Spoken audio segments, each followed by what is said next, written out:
Hey y'all. So I just saw Morbius. So let's talk about vampires. Okay.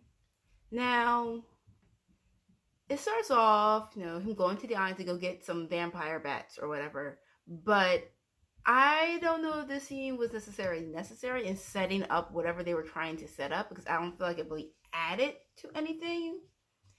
It didn't take away. It just felt like it was some wasted time, or maybe there were some other scenes that were there, and they just decided to edit them out because it was literally just him.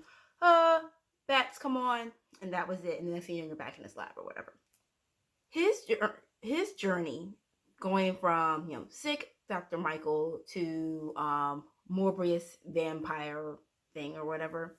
I mean, I feel as though like the progression happened like rather slowly, and it was cool. Like it was very much this thing happened, and here are the consequences. Like he was clear a good guy who something happened to that went beyond his control, and probably later on that's how because part of the Sinister Six. Okay, I did not really like how they took um, Michael Smith's character, the Milution, to become like the evil vampire that had to be stopped because to me it didn't really make sense given the backstory they established for them, them being kids, finding each other, and then taking care of each other, and Michael going off to become the famous doctor or whatever. And the way they set up Milo to be Michael's best friend and everything, it just didn't make sense that when he got the serum that he just went, you think you're better than me? I'm so jealous. Ah! It just didn't make sense to me because I felt as though the character they established to us was more of someone who maybe felt hurt that his friend was moving on without him and didn't really understand. And then when he realized what was happening to him, I felt as though the character that they established would have been like more wrought with guilt and pain and probably would have sacrificed himself in some way, and that could have been Michael Morbius's ultimate change over to the dark side or whatever out of guilt.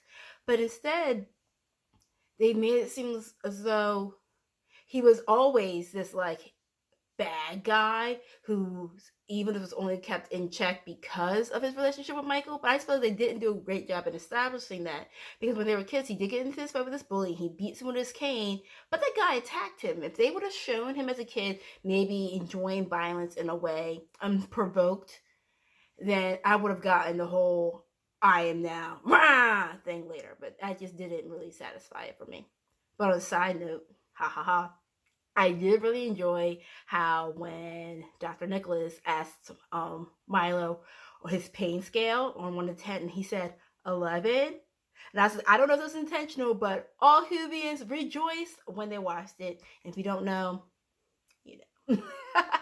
Okay. Oh, all right. And then post credit scenes. I'm not really giving it. It's not really spoilers. Like you saw in the trailers that Michael Keaton was going to make a cameo in this film, and he comes over from, I guess this thing, the spoiler about it is, it's not really a spoiler, is how he got there, that he was part of the No Way Home reality breaking up, and how his Vulture, how Tom Holland's Vulture, how the MCU Vulture ends up in the Morbius universe, or the rest of whose universe this is.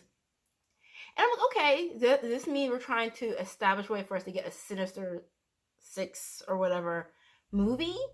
Because I'll be down with that. Like, they don't necessarily need a Spider-Man for that to work.